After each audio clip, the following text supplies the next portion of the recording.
esta semana el Señor me puso a pensar sobre varias cosas. Yo dije, Señor, ¿realmente tú quieres que yo hable sobre eso? Y yo creí que el Señor cada día fuera confirmando eso, de tal manera que yo pudiera decir, bueno, no, de pronto eso es lo que yo quiero decir, pero no lo que el Señor quiere que se diga. Y he tenido una afirmación muy completa de parte de Dios sobre esto. Y yo creo que si usted ha visto el título que tiene esta prédica, es un título bien interesante. Conceptos bíblicos que a mí no me gustan. Estoy hablando de mí porque soy tan persona humana como usted. Conceptos bíblicos de la Biblia que a mí no me gustan. Y quiero ver si de pronto a usted tampoco le gustan. ¿Y qué podemos hacer frente a eso? ¿Por qué este mensaje? Hay 3 puntos sobre lo que está pasando en nuestro mundo en este momento. El primer punto, un plan preconcebido para arruinar la economía de los países. Un plan preconcebido para provocar, en cierto sentido, un apocalipsis alimenticio, que ya se está viendo por el alza en los precios, que no es solamente aquí en Colombia, es en todo el mundo hay un reclamo por esto. Segundo, el problema del cambio climático. No sé si usted se ha interesado en investigar acerca de todo esto del cambio climático. Se ha hecho una reunión en Europa sobre cambio climático. Asistieron presidentes, especialistas, etcétera, pidiendo que por favor se cuidara del cambio climático. Esto tiene que ver con los aviones, con los carros, y paradojalmente habían 400 aviones privados en ese lugar, llenando los aeropuertos. ¿Cuánta contaminación? 400 aeroplanos privados. Carros por todos lados. Y una niña supuestamente muy bien equipada, una niña con una inteligencia increíble. Esta niña está dando las órdenes y las guías para enfrentar el cambio climático. Greta Thunberg se llama. Pero hay unas publicaciones muy serias de César Vidal. Algunos de ustedes lo han leído, César Vidal, de Stulin, y un último informe hecho por un especialista peruano. Si usted quiere encontrarlo, está en las redes, allí está. Se llama El Gran Reseteo. Ese es el nombre, El Gran Reseteo. Y ocurre que el reseteo es lo que usted hace cuando no está funcionando bien la imagen de su televisor. ¿Qué es lo que nos han aconsejado?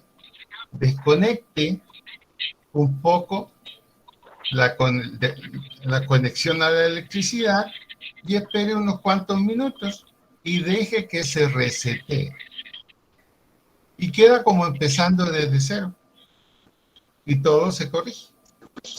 Resetear significa volver a la base, al punto inicial. Y se está hablando del reseteo que se quiere hacer en el mundo para aliviar el cambio climático. Porque ocurre, mis estimados hermanos, que la única manera de mejorar el cambio climático es eliminar los factores contaminantes. Y ocurre que el factor contaminante más importante somos los seres humanos. Aportamos 36 grados de temperatura cada uno de nosotros. Imagínense con más de 700 mil millones de habitantes en la Tierra. entonces, cuando se habla de reseteo, es el plan oculto. Es necesario acabar con un porcentaje de la población humana. Esa es la situación en que estamos. Por eso que nuestra relación con Dios tiene que ser la más verdadera. La mejor en cuanto a cumplir lo que Él nos pide. Y aquí es donde viene el mensaje. Hay cosas que Dios nos pide que nos gustan. Por ejemplo, alaben al Señor. Hemos cantado hoy día en la mañana, nadie estuvo en contra de cantar, pero a lo mejor si hubiéramos examinado algo de las letras que cantamos, no lo hubiéramos cantado, porque implicaban cumplir un deber. No solamente cantar, cumplir un deber. Por eso entonces cuando decimos, hay conceptos bíblicos de la Biblia que a mí no me gustan, estamos planteando lo siguiente. La Biblia es el libro sagrado escrito por el dedo de Dios a través de hombres inspirados por el Espíritu Santo. O sea que los consejos y las órdenes que hay en la Biblia no vienen directamente ni de los profetas, ni tampoco de los apóstoles. Es la voz de Dios a través de ellos. Y estos hombres y mujeres no escribieron lo de su gusto o aceptación, sino que muchas veces lo que escribían era problemático frente a sus propios conciudadanos. Y había que tomar la decisión, ¿lo escribo o no lo escribo? Jeremías, por ejemplo, murió aserrado, partido en dos en Babilonia. Porque todo lo que él dijo, aparte que se cumplió, no era agradable porque invitaba al pueblo a volver a la palabra de Dios y dejar de hacer lo que estaban haciendo. Muchas veces la predicación de la palabra de Dios tal como estaba escrita y debía ser comunicado, trajo problemas a quien tenía que hacerlo. Obviamente, quizás Jeremías dijo, no me gusta mucho esto que voy a tener que hacer, pero es la orden que he recibido. Por ejemplo, tenemos allí el caso de Ezequiel capítulo 2, del 1 al 10. Le voy a contar qué dice ahí. Dios llama a Ezequiel para que sea un profeta de él. Y le dice, tengo una tarea para entregarte. El pueblo de Israel, mi pueblo, está totalmente en contra de mis palabras. No hay cosa mala que no estén haciendo. Y te digo una cosa, le dijo a Ezequiel, ni a mí me quieren oír. ¿Se imagina? Que Dios diga, ni a mí me quieren oír. Así que Ezequiel, levántate. Tú irás y hablarás al pueblo de Israel. Y Ezequiel piensa, si no lo han escuchado a usted, ¿qué van a hacer conmigo entonces? Pero Dios le dice, vas a tener que ir. Abre la boca y cómete este librito.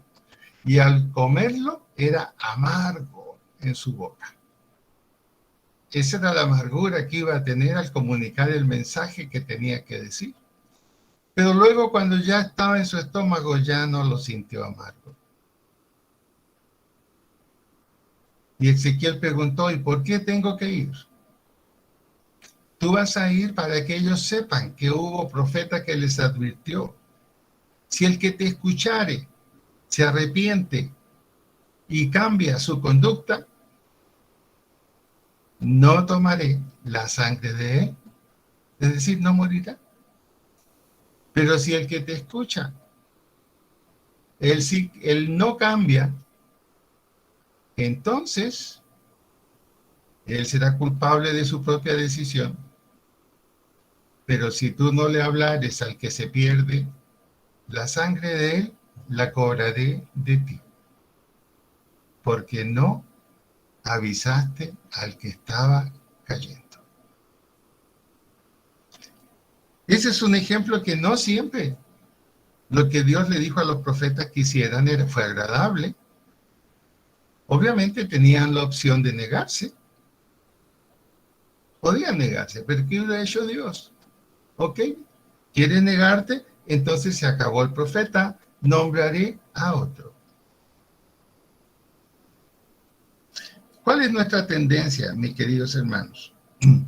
Es tomar de la Biblia o de las cosas que Dios ordena, es tomar lo agradable, no lo comprometido. Lo agradable, sí estamos dispuestos a hacerlo, pero no lo comprometido. No lo que va a comprometer nuestras relaciones personales con alguien.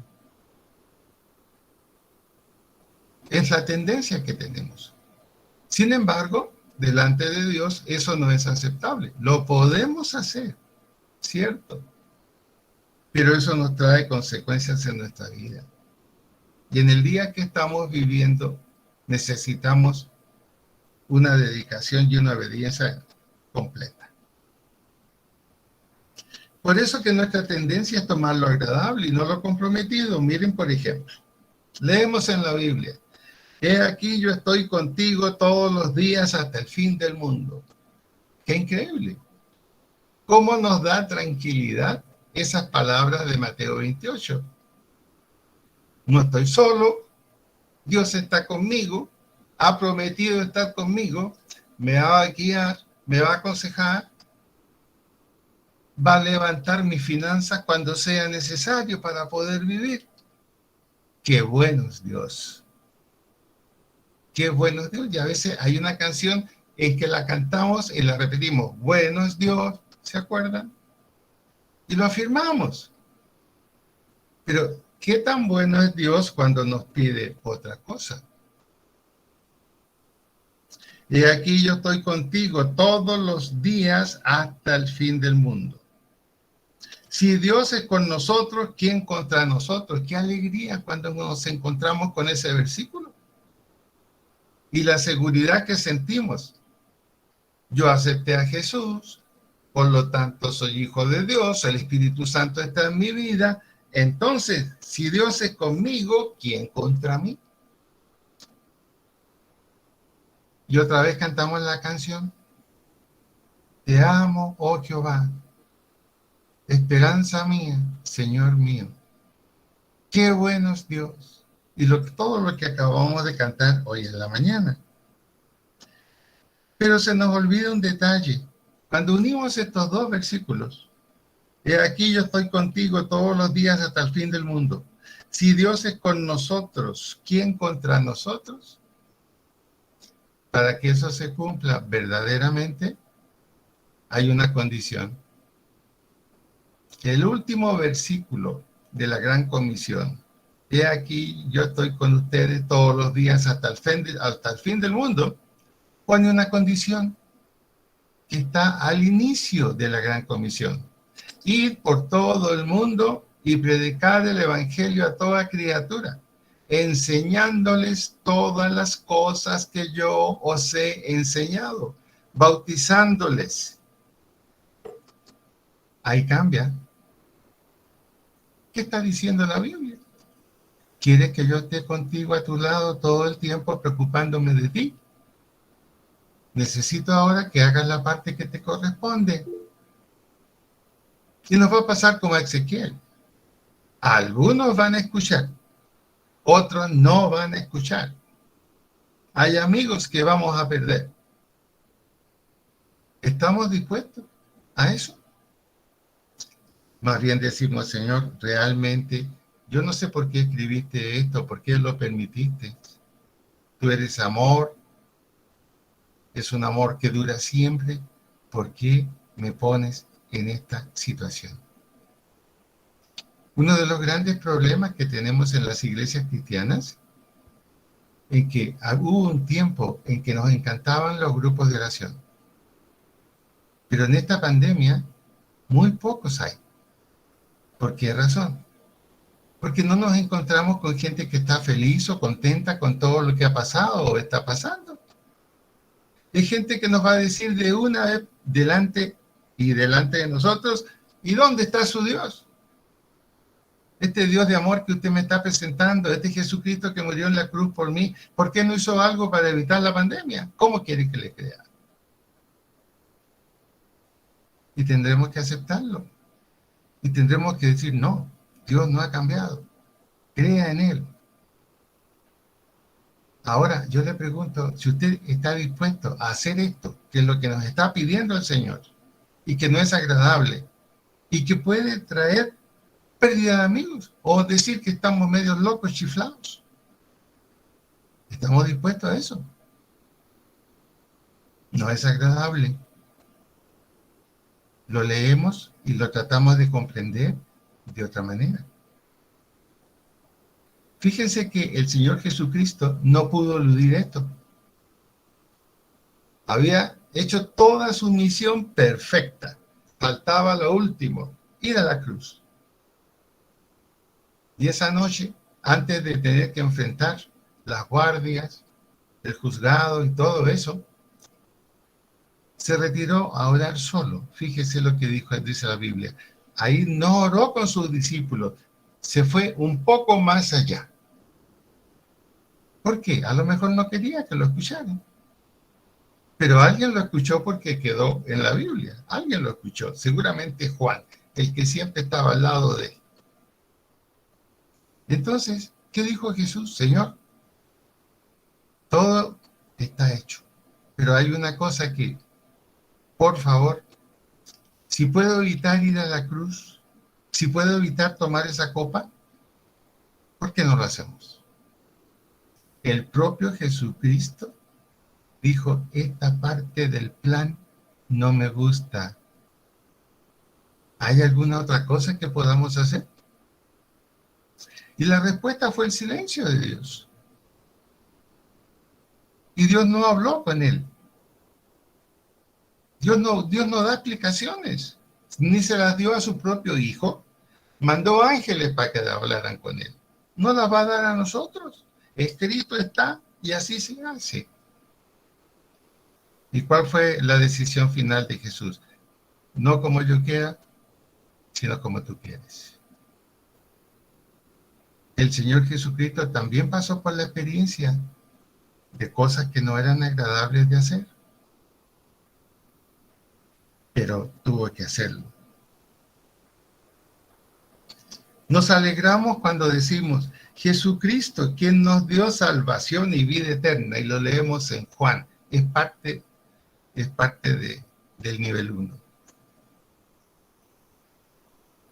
Bueno, ¿y qué significa que Jesucristo nos dio salvación y vida eterna?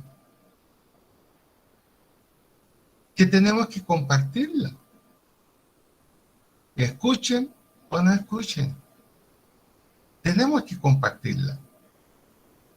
Qué bonito es cuando nos juntamos los cristianos, alabamos a Dios, escuchamos una predicación, estamos todos de acuerdo, quizás con esta no, pero en otras estamos todos de acuerdo y siempre pedimos, háblanos del amor de Dios. Si el amor de Dios ya se manifestó en que nos dio salvación, ¿qué más amor queremos? Nos dio salvación y vida eterna, ¿qué más queremos? Y este tesoro no puede quedar encerrado en una caja de fondo, que a veces es nuestro corazón. Tiene que ser comunicado. Pero estas son las cosas que no son agradables.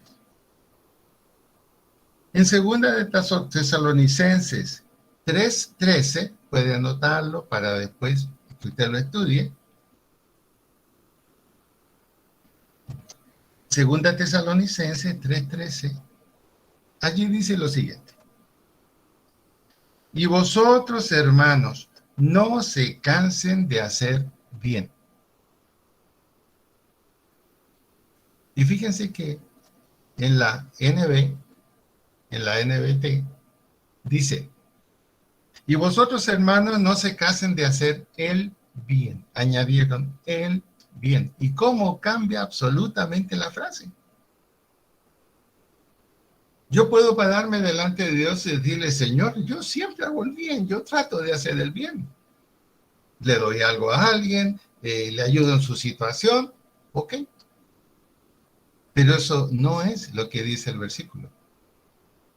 Cuando dice, y vosotros, hermanos, no se cansen de hacer bien, está diciendo, no dejen de hacer lo que es correcto, no dejen de hacer lo que está escrito y lo que yo les he pedido hacer. ¿Cómo cambia? Ahora entendemos bien ese versículo. Ahora, ¿es agradable estar haciendo siempre lo correcto? A mí no me parece agradable, yo soy un ser humano como usted. A veces yo digo, Señor, dame un recreo, por favor, ya es suficiente. Pero eso no es así. La orden es muy clara. No se cansen. ¿De qué? De hacer bien, de hacer lo correcto, de hacer las decisiones correctas, aunque no sea del gusto de ustedes, aunque piensen que eso va a ir mal. Confíen en que mi palabra es verdad y la cumplo. Entonces, hermanos queridos, vamos entendiendo por qué pueden estar conmigo que hay conceptos bíblicos que a mí no me gustan. Seguramente a usted tampoco.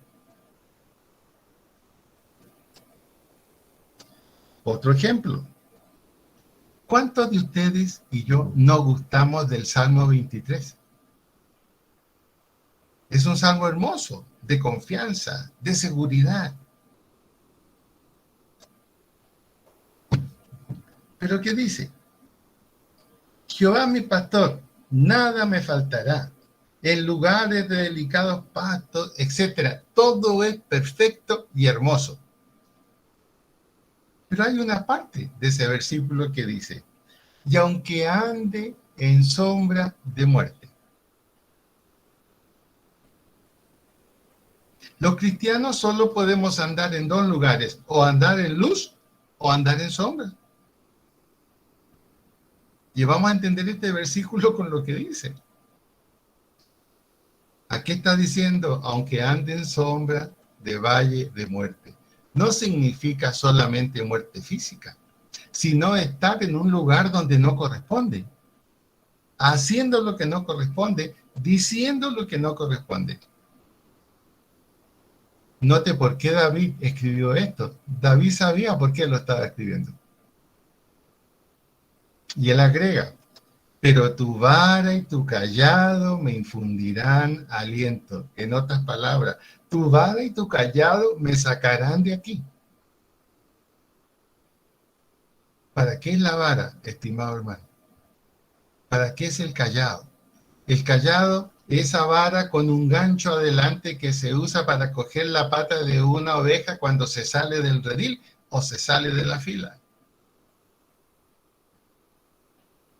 Y David está diciendo, tu callado me tomará y me volverá a poner donde debo estar.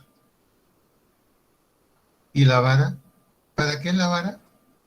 No es para acariciar.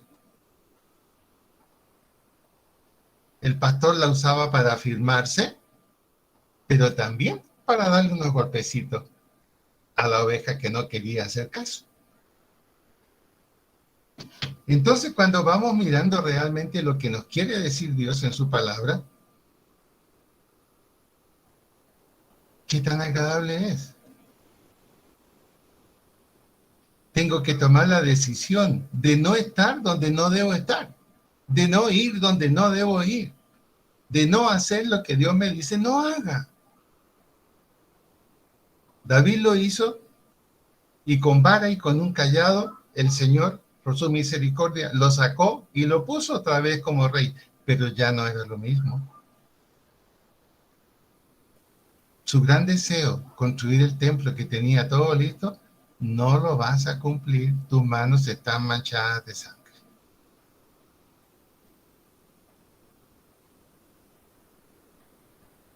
Lo siguiente, clama a mí y yo te responderé. Uy, qué increíble ese versículo, la seguridad que puede dar. Clama a mí y yo te responderé. Y Él ha respondido cuando hemos clamado. Y sabemos que Dios responde al clamor. Pedid y se os dará, llamad y se os abrirá, buscad y hallaréis. Qué agradable leer esa promesa. Es solamente bendición ofrecida. Clama a mí, pum, yo te responderé. Pide y se te dará. De alguna manera se te dará. Llama y se abrirán puertas. ¿Cuántas puertas Dios nos ha abierto para nosotros a veces en sitios donde no hay puertas abiertas? Buscad y hallaréis.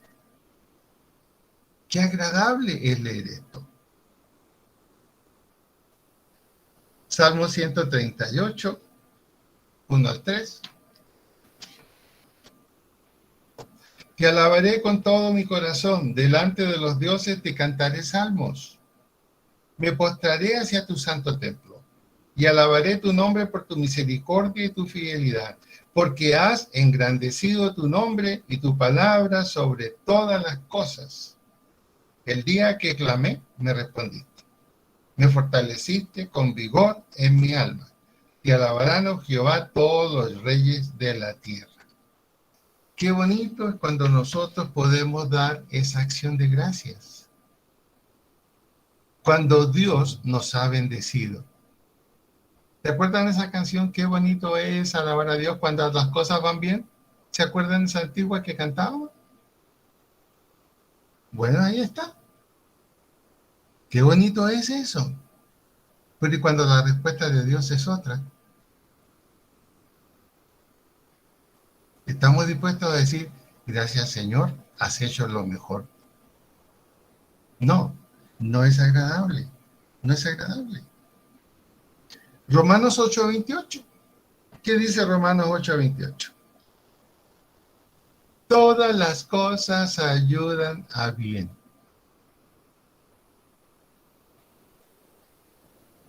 Y nosotros decimos, bueno, me fue mal. No, esto me va a ayudar a bien. Etcétera, etcétera. Pero ocurre que el apóstol Pablo, en los versículos que siguen, cambia esto. En los versículos 35 en adelante.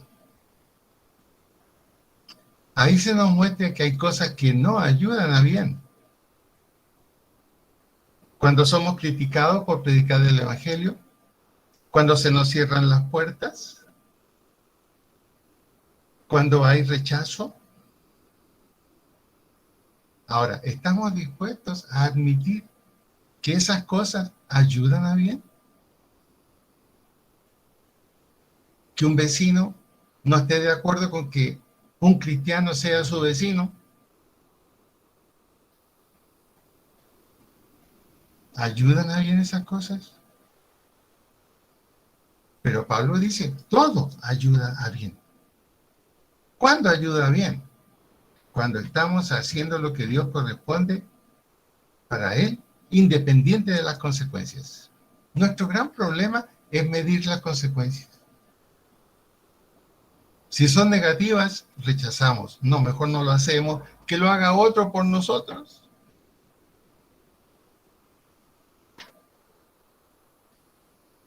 Por causa de ti somos llevados como a matadero, decía uno de los apóstoles. Pero siguieron.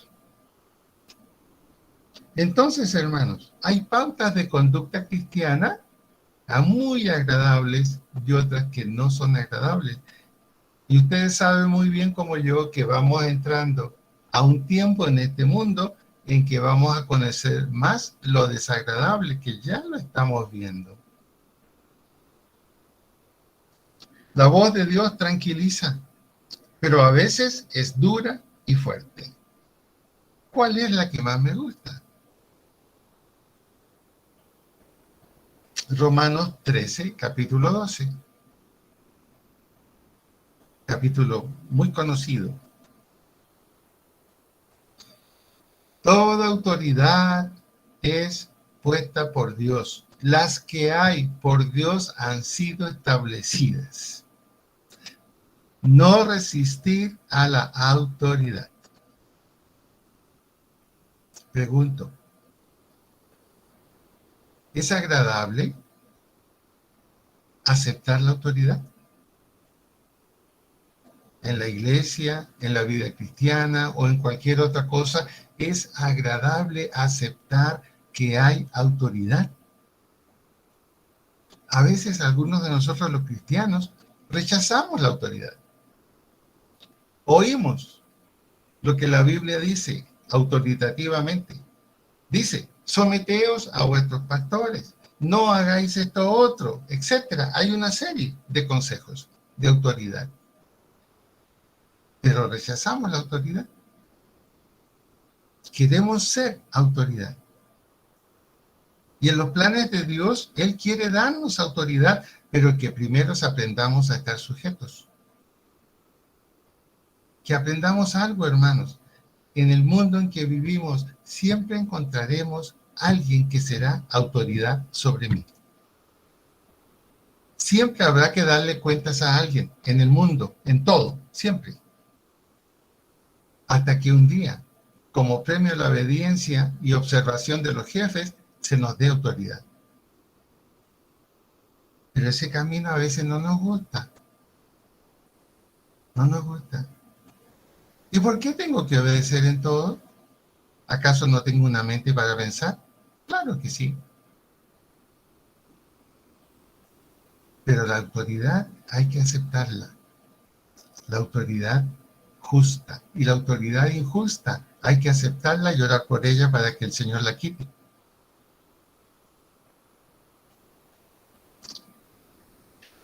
Primera de Samuel 15, 22 al 3. La famosa situación de Saúl cuando Samuel le dio una orden de lo que tenía que hacer, acabar con aquellos que habían abusado tanto del pueblo de Israel y no dejar a nadie vivo ni traer nada de allá. Y Saúl, un rey que el primer error que cometió fue no esperar a Samuel para que él oficiara el sacrificio donde él iba a recibir una promesa de ser cambiado en otro hombre. Y como no llegaba Samuel, él dijo, yo lo hago. Y él presentó el sacrificio. Y cuando llega Samuel le dice, neciamente has actuado. Esto no te correspondía a ti. Tú no tienes autoridad para haber hecho este sacrificio. La autoridad era mía. Por haber hecho esto, ahora tu reino no será para siempre, le dijo. Y así fue. Tu reino no durará para siempre. Y ahora era la segunda gran desobediencia. Trajo todas las cosas que pudo del reino que tenía que acabar. Trajo vivo al rey, siendo que tenía que matarlo. Y Samuel va a ver qué ha hecho. Y se da cuenta que Saúl trajo todos los animales que pudo de allá, todas las cosas que valían la pena, y dijo, oye, ¿por qué hiciste esto? Neciamente has actuado. ¿No se te dio la orden de acabar con todo? ¿Y qué hizo Saúl? No, mira, yo todas estas cosas las traje para ti, especialmente los animales, para los sacrificios que tú haces. Y miren lo que dijo Saúl. Sacrificios a tu Dios. Ya no dijo a nuestro Dios, a tu Dios. Y Samuel le dijo, mira, neciamente has obrado. El pecado de la desobediencia es como acto de brujería. Así está escrito. Léalo. Mejor es la obediencia que todo esto que has hecho. Ahora, Dios ha quitado el reino de ti. Por lo tanto, ahora yo no voy a caminar a tu lado. Y qué importante era que el profeta caminara al lado del rey porque era la presencia de Dios al lado del rey. Y Saúl le dice, no, por favor, no te vayas, no me dejes solo, necesito que el pueblo te vea a mi lado para que piense que no ha pasado nada. Y Samuel echa a caminar y Saúl quiere detenerlo y lo toma de la capa y la capa se parte en dos. No deja de caminar Samuel y le dice, así ha partido Dios tu reino. Ya Él ha escogido otro mejor que tú. Muchas cosas agradables vivió Saúl, pero Saúl no respetaba la autoridad. Hacía lo que él pensaba que era correcto y vinieron las consecuencias. ¿Saben una cosa? No hay nada más pérdida de tiempo que tratar de entender a Dios y pedirle explicaciones. Si Él dijo negro, es negro. Si Él dijo blanco, es blanco. Y si Él dijo va, voy. Y si Él dice quieto, quieto. Es el concepto de la autoridad en la Biblia.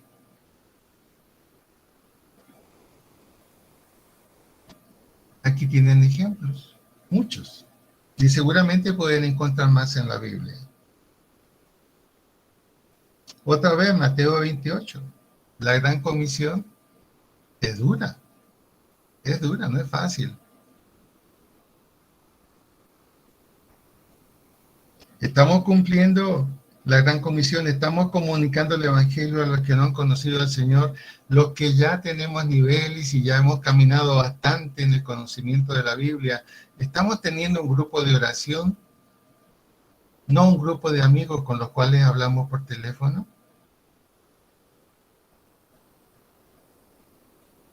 ¿Estamos haciendo lo que nos corresponde?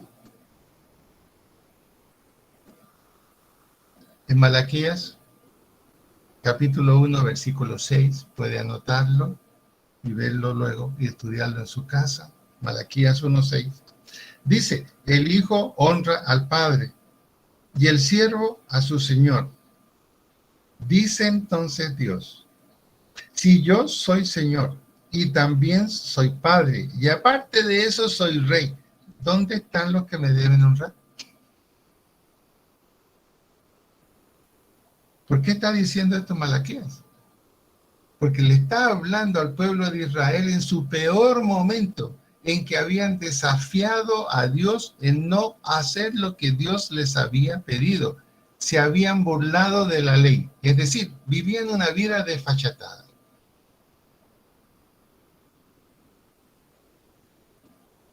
Malaquías entonces, ¿qué hace? Observa que el pueblo de Israel, ellos sentían que servir a Dios no tenía recompensa. Así pensaba el pueblo de Israel, después de 400 años con Dios, más los años en libertad y de conocimiento de la nueva tierra que habían conocido y que en ese momento la tenían en sus manos. Pero aún así sentían que servir a Dios no tiene recompensa. Por lo tanto, desafiaron a Dios con su rebeldía. No se divorcien por cualquier causa, lo hicieron. Respeten a sus esposas, traten bien a sus esposas que son judías, no las abandonen por las otras que siguen otros dioses, lo hacían. Respondan por sus hijos, no respondían por sus hijos. Hagan los sacrificios como deben hacerse, con respeto y lo mejor para Dios, tampoco. Una vida desfachatada en todo. Y finalmente reclamaban porque estaban en la pobreza, porque no tenían buena situación. Y le decían al profeta, ¿por qué Dios no nos ha bendecido? Mira, necesitamos tantas cosas. ¿Y qué les contestó? Malaquías. Malaquías les dijo, no han cumplido la ley. Por lo tanto, Dios dice esto. Los cielos se han cerrado para ustedes. No porque Dios lo haya querido así. La lluvia no ha caído, por lo tanto, su agricultura está casi muerta. No es porque Dios lo haya querido así, sino porque ustedes se han transformado en un pueblo de ladrones. Y era verdad para el pueblo judío en ese momento. Y el pueblo inmediatamente se levantó y respondió, ¿cómo es eso? ¿En qué te hemos robado nosotros? Y el profeta les dice, se olvidaron de la ley que Dios estableció en el Sinaí y se la entregó a Moisés, y Moisés se la enseñó a ustedes muchas veces. Indefectiblemente diezmarás, así dice en los 10 mandamientos, indefectiblemente diezmarás. Por lo tanto, ustedes no han cumplido. Y su no cumplimiento es equivalente al robo. Pónganse a paz conmigo en esto. Y no abriré yo los cielos para que abunde bendición y sobreabunde en vosotros. El pueblo de Israel no lo hizo. Siguió más rebelde y casi querían liquidar al profeta Malaquías. Y lo último que les dijo Malaquías es, Dios dejará de hablar con ustedes. Y así pasó por 400 años.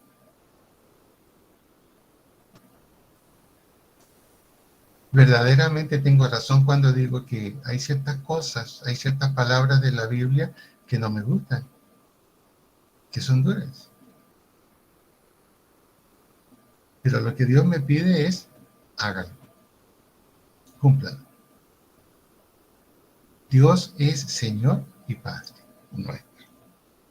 Y finalmente, Apocalipsis 14, 17 y 18. ¿Qué pasó ahí? Vamos a leerlo porque es el último bien interesante. Apocalipsis 14, 17 y 18. Dice lo siguiente.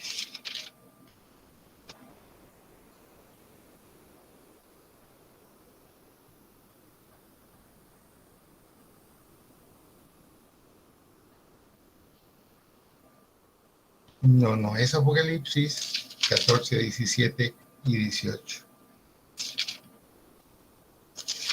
Sino es lo que pasó con el mensaje a la iglesia de la Odisea.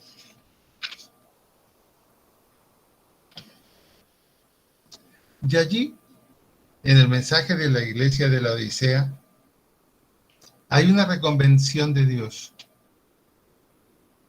Era una iglesia próspera. La ciudad en que estaba esa iglesia era rica, con productos médicos y con minas. Por lo tanto, la iglesia, como vivía del gobierno, casi no necesitaba que la gente diera nada. Era sostenida porque era una iglesia que no era 100% judía. Entonces, ¿qué hace Dios? Habla a esa iglesia. Tú estás muy contento porque te has enriquecido en todo, has recibido, sientes que estás en lo mejor y que nada te hace falta. Sin embargo, lamentablemente, tú no eres ni caliente ni frío. No sé si estás conmigo o si estás contra mí. Eres tibio. Y cuando usted mira lo que significa esa palabra tibio, es como si dijéramos nosotros hoy, ¿qué piensa usted de fulanito de tal? No, tiene una vida cristiana, pero así a medias, no total, pero sí tiene vida cristiana. Ese es nuestro concepto muchas veces. Como que si estamos en la mitad del camino, estamos bien. Es decir, no somos ni tan buenos ni tan malos, estamos en el medio. Algunas veces, cuando yo visitaba iglesias, escuchaba esta frase, no, sí, mire, yo sé que mi vida es más o menos mediocre, pero yo tengo al Señor. ¿Qué tan cierto es esa afirmación? Así pensaban los de la Odisea. No tengo problemas. Estoy limpio delante de Dios. Entonces, se le habla muy duramente. Eso es lo que piensas tú. Así es como te ves tú. Pero ¿qué tal si te interesa cómo me veo yo? Dice Dios. Como yo te veo a ti. Y resulta que yo te veo como un pobre y triste hombre que no tiene nada, no es dueño de nada. Eres pobre, miserable, ciego y desnudo. ¿Cómo se sentiría uno si Dios le dijera eso? Mira, no te veas bien, no es así. Es otra la realidad. Tú eres como ese hombre que se mira al espejo y se devuelve sin cambiar lo que vio en el espejo. Y lo invita otra vez a poner su vida en las manos de Cristo. Abre la puerta y yo entro. Y esto va a cambiar. Esa iglesia nunca abrió la puerta y desapareció. Pregunto entonces, ¿cómo nos vemos, hermanos? ¿Cómo nos vemos?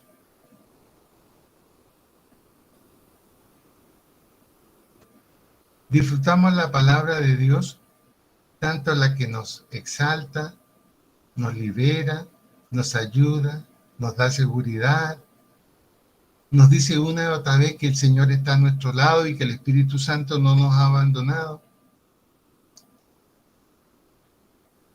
Pero, ¿y las otras palabras? Las que nos exigen una vida en orden, la que nos exige el cumplimiento de aquellas cosas que humanamente a veces no encontramos fáciles.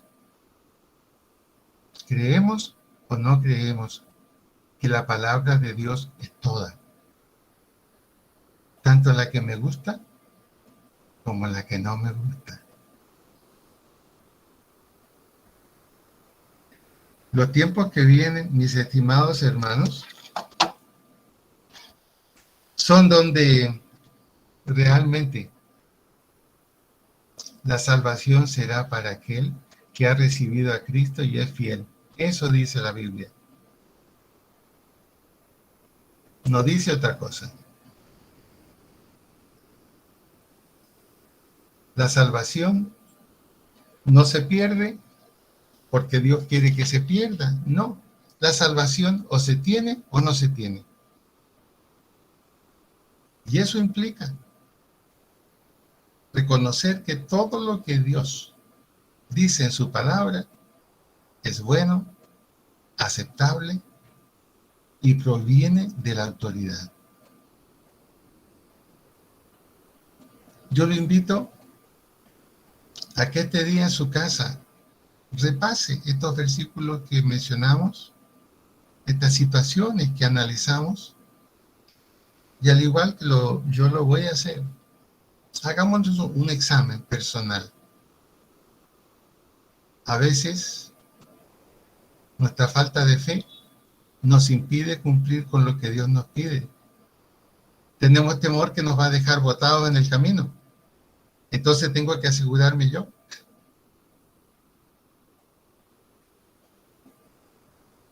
O hacemos como aquel que dijo, mira, Señor, manda a otro, por favor. Ese fue Pedro. Y a Pedro Dios le dijo, cuando eras joven y te ceñías, ibas donde querías y hacías lo que querías. Pero ahora que ya eres viejo y que estás conmigo, otro te va a tomar y te va a llevar donde tú no quieres ir.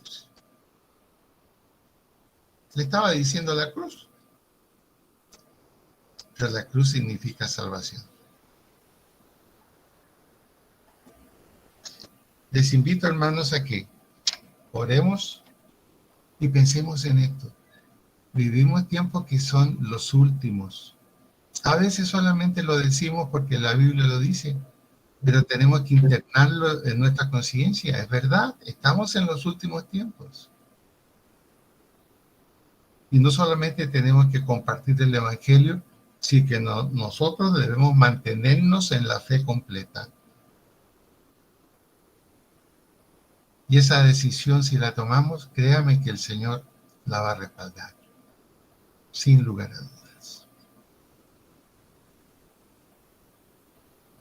Cada domingo los testimonios nos confirman eso. Cuando creemos y actuamos en fe, Dios responde. Dios responde. Los invito a que cerremos nuestros ojos y oremos. Padre bueno, te damos muchas gracias porque el pueblo judío muchas veces escuchó tu voz en distintos tonos. Elías, cuando estaba en la cueva allí lleno de miedo, escuchó tu voz como un silbido simplemente. Pero el pueblo de Israel, cuando estaba al pie del monte Sinaí, escuchó la voz de Dios en estruendos, en truenos y relámpagos, y temieron. Y le dijeron a Moisés, Moisés, ¿qué haremos? Señor, que podamos entender que el amor tuyo está tanto en el silbido de tu voz, en la suavidad de tu voz, como también en esa voz fuerte de Rey, Padre y Señor, que llama a sus hijos. Señor, bendice esta mañana esto que hemos compartido y que en el día de hoy meditemos sobre esto y tomemos decisiones. Estamos en tiempos difíciles, pero es donde tu bondad y tu majestad en nuestra vida se va a manifestar más que nunca a través de nuestra obediencia. Bendecimos, Señor, este día. Gracias por cada uno de los que estamos aquí, porque los que no pudieron venir, dice tú, Señor, en nuestra mente, en nuestro corazón, en nuestra voluntad para tomar decisiones. En el nombre de Jesús hemos orado. Amén y amén.